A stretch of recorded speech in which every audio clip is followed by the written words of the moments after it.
This is A Place to Call Home, our podcast series on homelessness.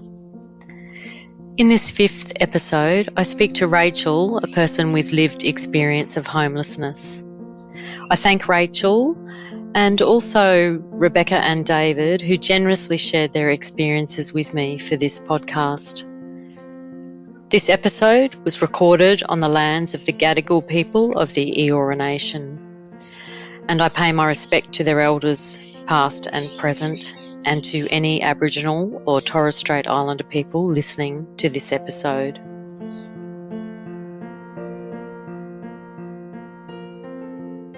I'd like to welcome Rachel today on the podcast. Rachel is someone with lived experience of homelessness and has kindly agreed to speak to us today and share her experiences. So Rachel, you first sought housing, public housing, when you came to Sydney, is that right? Yeah, in 2000 I got approved for public housing because we had 4 small children and the father did have severe mental health. So I requested that I have separate housing, the father have his own housing, and that was in the documents we handed up, and I have my own with the children. He was put in a tenancy with me and the children, and it just went on from there. It was like slowly but slowly your life got taken away from you. You just had people organising everything about your life. I was the head tenant. Anything that happened, any actions he did, you were responsible, held responsible well, I for? didn't know that at the time. They made it sound really beautiful that, this is it, we're going to help you, we're going to do this, you don't have to worry anymore, here's the house. And children started school. And the father got involved with a community group in the PNC or something. And I asked the PNC not to take too much that the father was saying because he did have mental health problems. And there was a disagreement that started in the community. It was a very small community and they wrote a few letters. So all of a sudden, without any notice, I got a letter saying I owed thousands of dollars in rent because my subsidy had been cancelled, because I had broken my agreement because I had a person in the house causing problems in the community. And I had the police and the riot squads around the house come and take the father away to Southern Hospital, mental hospital, for 6 weeks. And Department of Housing moved us into another house where we didn't have a problem for 4 years.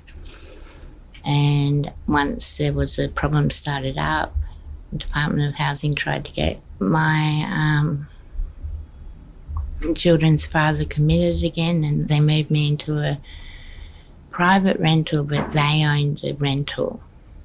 They moved me from Department of Housing house to there, and then from there just to motels. So no stability. No stability. And even now I'm afraid of stability.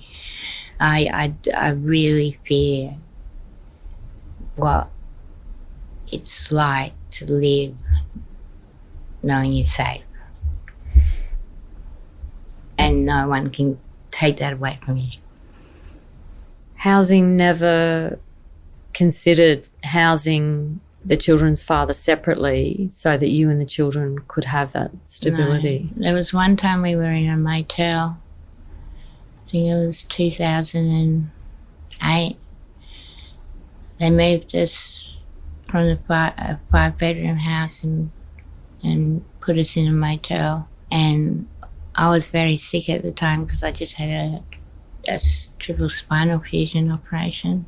And no one cared about anything. I had all my operations and everything. It was all about my children's father and his communications with the services because he had severe mental health. So they'd just get all their office workers together and they just argue with him. Why did they move you into motels instead of I don't know. A housing property? I don't know. That's what you have to ask Department of Housing because I never wanted to leave the first housing property. I never wanted to leave that, but they didn't know how to stop the complaints from coming in, even though they were false. So the way they managed the neighbourhood situation was to move you on? Yeah, because we're households. And then when they moved us on, they made sure we wouldn't tell anyone that we were Department of Housing people. And as soon as they found out, we got moved along again. I had to be in control of everyone in that house. Everyone's actions in that house. I was classified as a problem tenant because of what my ex was doing.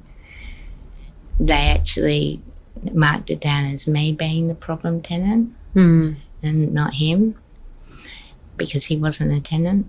And even with the moving around from hotel to hotel accommodation, temporary accommodation. So they warned me that if there was one problem, they would cancel the lease. I believed and was taught that the services were out there. So when I went out there to seek the services, and that backfired in a way, because it was solely because of the communication breakdowns at the client service level. So what do you think housing could have done that would have made a big difference to you and your family's life? Not blame me for the children's father's actions, and show my children how to communicate when they were younger. Not come in and be this authoritarian, because that took all power of me as being a mother away in a way, because as my children grew older, they didn't see me as a mother figure. In a way, they saw me as just not even a provider, because I wasn't even providing for them, even though I was trying. If I had that stable accommodation, I could have gone to uni. I wanted to go to uni with my youngest son. Even though I knew their dad was not very nice, I still had a plan. And I tried to do that, but you can't do that when you get moved around and you're trying to look after 4 little children and trying to deal with everything else in life. If I would have had that extra little bit of help when my youngest son went to school, and that house, the private rental, if we were moved into a Department of Housing house, a normal Department of Housing house, we could have just stayed there and worked with it. And maybe I could have got help with the children's father or something along the way.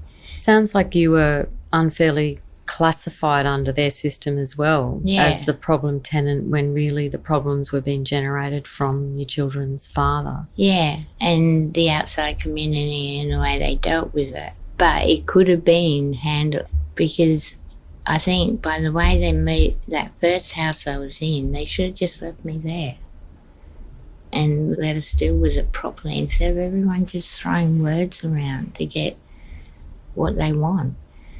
So having a kind of an opportunity for you and the neighbourhood to meet and conciliate, work out where the problems were arising from, it might have resolved it there, and then you could have stayed on. Instead of it getting worse and worse and worse. But then they say he was doing things like that to them, when he was actually being very abusive to me, not the community. And nobody called out the abuse or the violence that you were experiencing? No. It's like when the Department of Community Services, they come in, they do a child welfare check. They've got the hardest job in the world, don't get me wrong. I would not like to be a client service officer. But you go into a family situation and you're taking notes and you're writing notes down. The family you're dealing with is in a crisis, traumatic situation at the time they're in. And they're facing homelessness. If you've got the fear of having someone write down that you're cancelled, you're out of housing, you're constantly facing homelessness every day. And you know wherever you go, you got to just try and be what that person wants you to be, so you don't face that homelessness. You don't put your children in homelessness. That's what my life was like for about 15 years. It's a lot of stress to be living with. Yeah. And then about when I was 42, I just went, that's it. I don't want nothing to do with the community or anything, and just walked out of my home and my children and everything. So you've mentioned Department of Housing coming in and child protection. It sounds to me like there are a number of supports that might have made a big difference to your family. And to me, child protection should be about going into a family, not having that fear when you hear that they're coming, not having that fear that they're going to just decide on your life in an hour of what it is.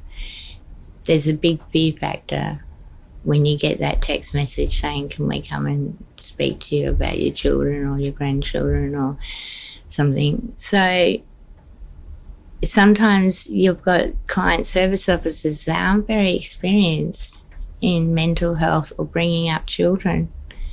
Like, how do you know how to... Bringing up children is not about owning a child or giving the right material items. First, you've got to provide a shelter and you've got to provide food, and as they're slowly growing, you've got to guide them and show them how to live. You've mentioned with the father of your children suffering from mental health problems that he was violent to you. Did anyone ever offer you support as the victim of someone experiencing violence in the home? I got offered support, but not the support that I needed. It's very hard to explain. When I moved up here, it was more because of the mental health interaction. It was more he had mental health, so he needed help more than me. I think that was more my mindset than anything else. And in the past, I had tried to get support and leave him, but that just made the situation a lot worse. So as the children grew older, and with the way, just how the chain reactions of life interacted, I suppose, it became impossible to leave him. I was being moved around by Department of Housing anyway. It was all under my name. So if I went to go and seek help, once your boys turn 12, they're classed as men, so they can't be moved around with you. So if I went seek help to get help from domestic violence services or anything when the boys were younger, at that time, I don't know, it might be different now. I'm going back a few years. I couldn't get help. I couldn't leave their father and get help with the boys because they were too old and they couldn't go into a women's shelter. So they would be, if you took the option to go to a women's shelter, the boys would be left on their own with the father? Yeah, and then all their housing assistance will be taken away. Mm. So it made it difficult for you to seek help and to change your situation. Because I was getting temporary accommodation with the father and my children. So you just have to live with what you got in front of you. And you mentioned that you had spinal surgery. Yeah. And you had to go back to living in a motel to recuperate from that. Within 6 months. Yeah, within 6 months. After the operation, I got a letter from housing that they were moving us and to pack the stuff up, and it took them about 6 months. And they went to move us to a house, but it was another private rental. We went and looked at the house, and I couldn't walk up the hill to get to the front door because of my operation. It was that steep where it was. And it was totally medically unsuitable, so we couldn't accept it. So that made me a problem tenant. So you mentioned child protection coming to do checks and meet with you at different times.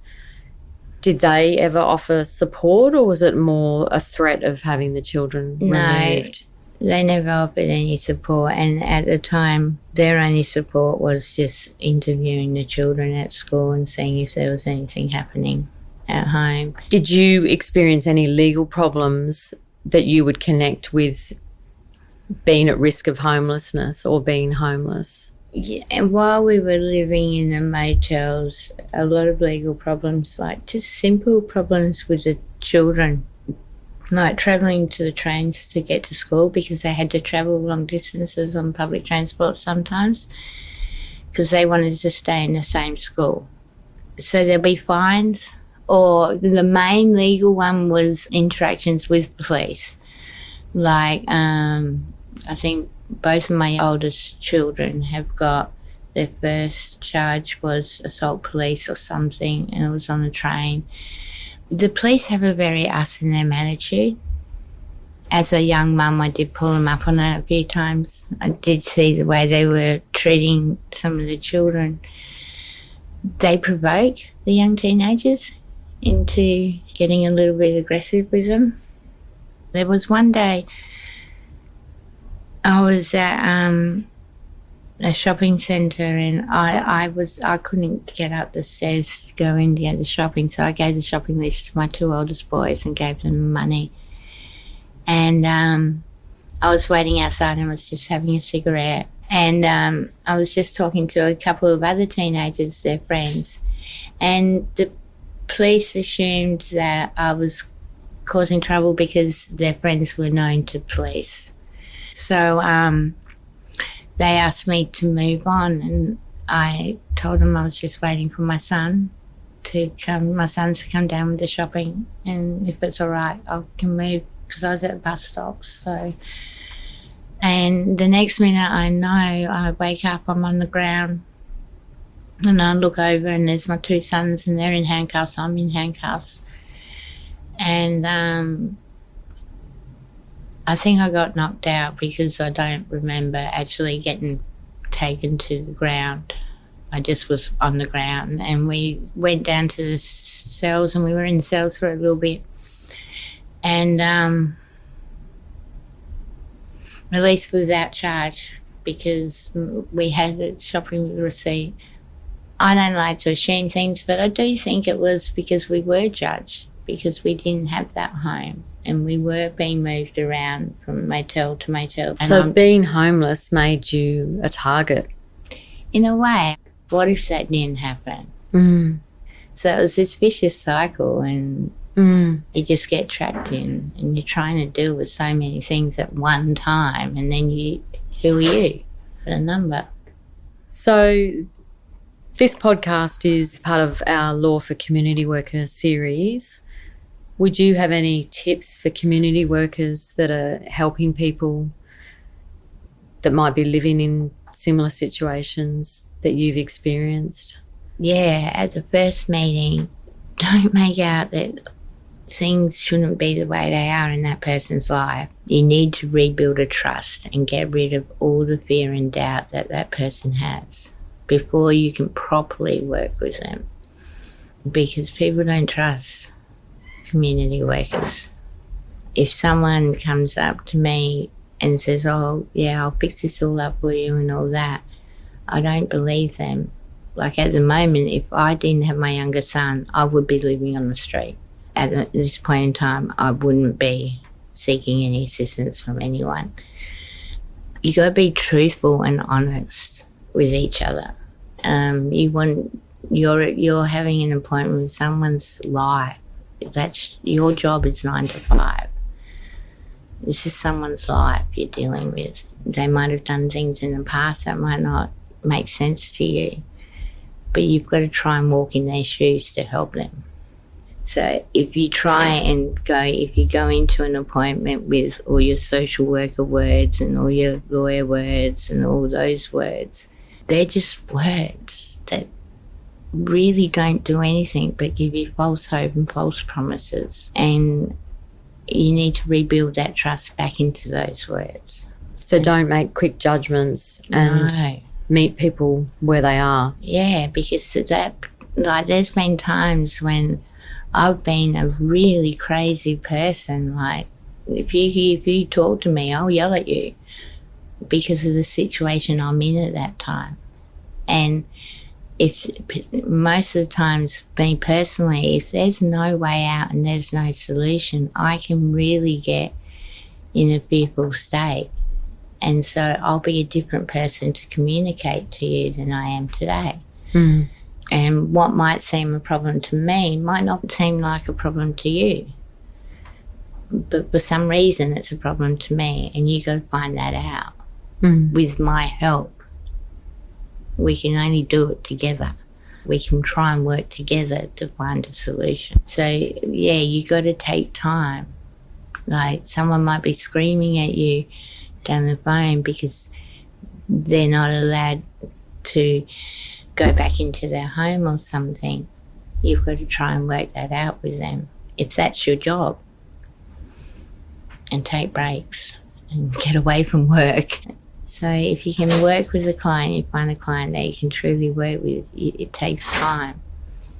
Do you have any thoughts or suggestions about what the government could do to provide better supports for people experiencing mental health issues?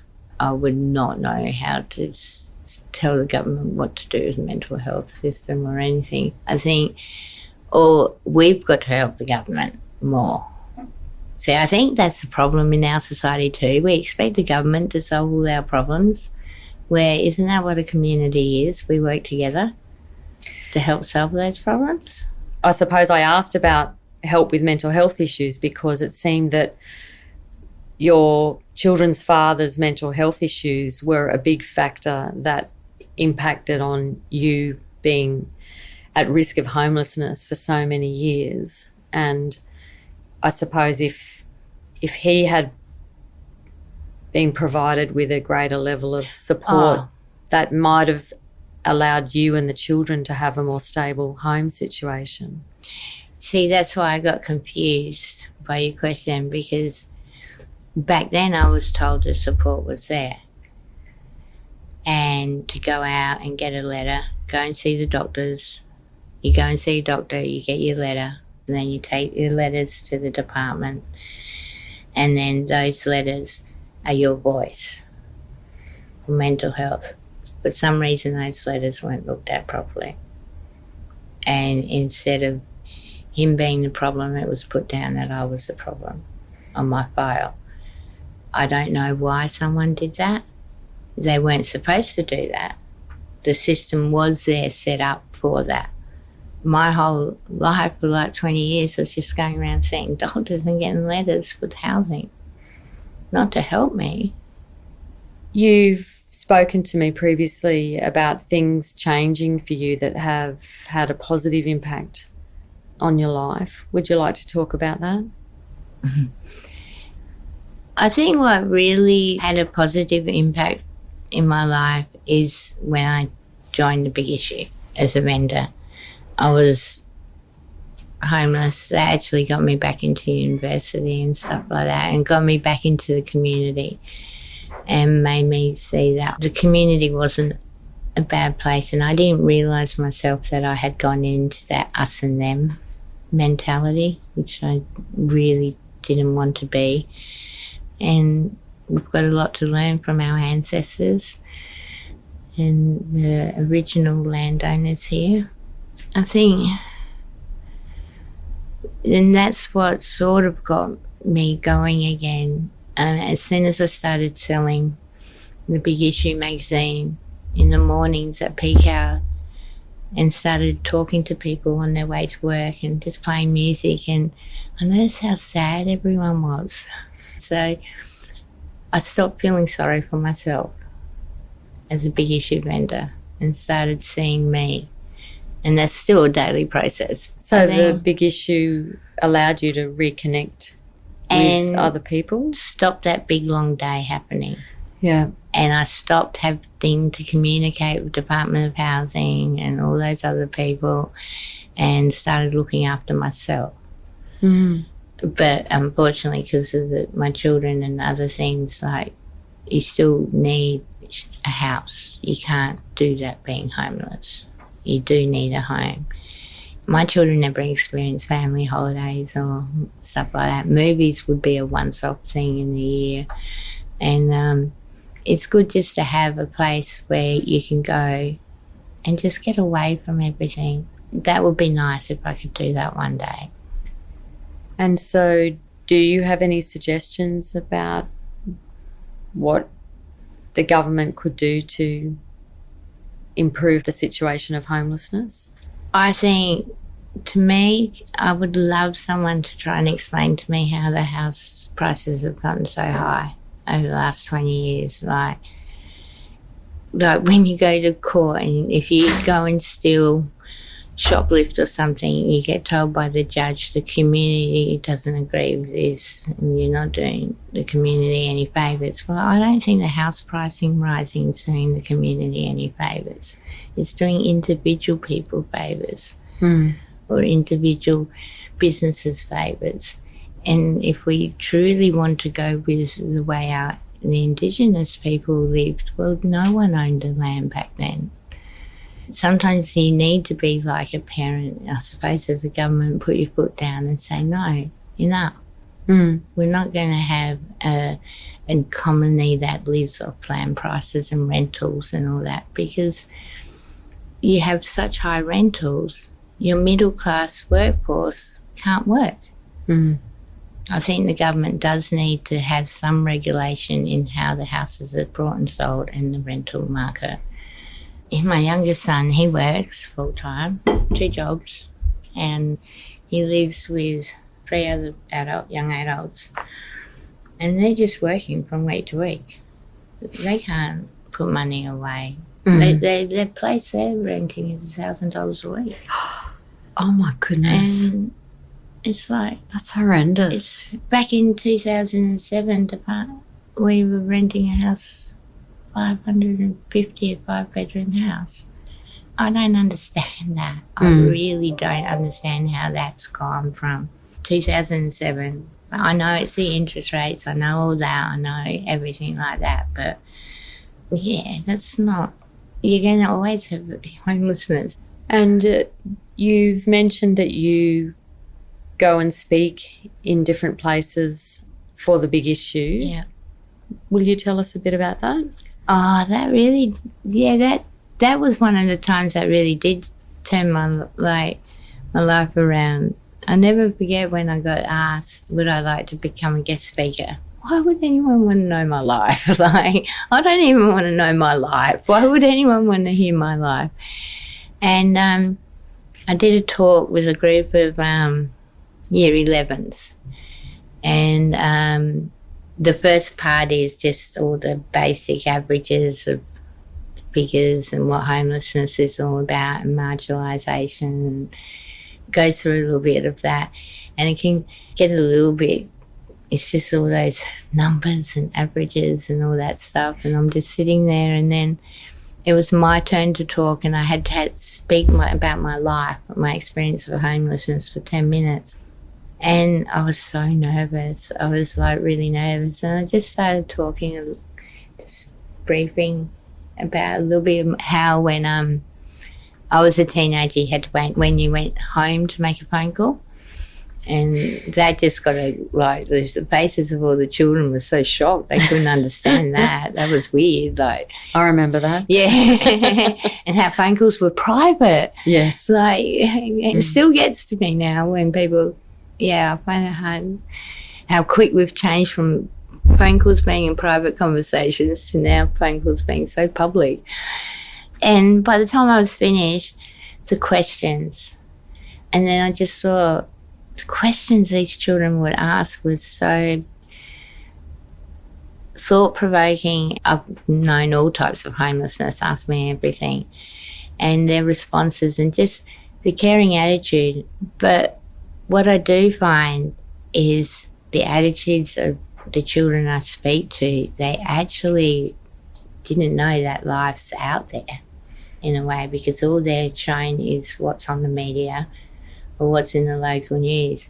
They don't see the unique side or the one person side of what that one person needs to go through. And each talk, it drains you. It's really hard, but I like it because I get to turn all that hate I've experienced in my life around into something creative. Because I grew up was taught that if you were in jail, if you were homeless, you choose to be there. And that's not true. Some people don't have the right foundations, and life's a chain reaction. And if you don't have the right network and the right support there behind you, you can get caught in a chain reaction. It's just like everything else. It takes time. It's a chain reaction of events that have to sort of be broken to stop it from happening again. I get to talk. It's not someone talking for me. Like, I'm telling my story. I'm not having someone translate my story for me, for whatever they want. I'm just telling a story. And what we get from it is amazing. I've spoken to refugees and so many other people over the years. I get paid to talk, but no one will listen to me in my personal life.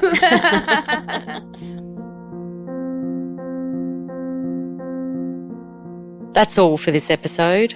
I thank Rachel for sharing her experiences and for her thoughtful tips for those of us working with people experiencing or at risk of homelessness. I also thank the Homeless Persons Legal Service for putting me in touch with the people I interviewed. You can have a look at the show notes for some useful links to services. Thank you for listening. Our next episode should be out soon.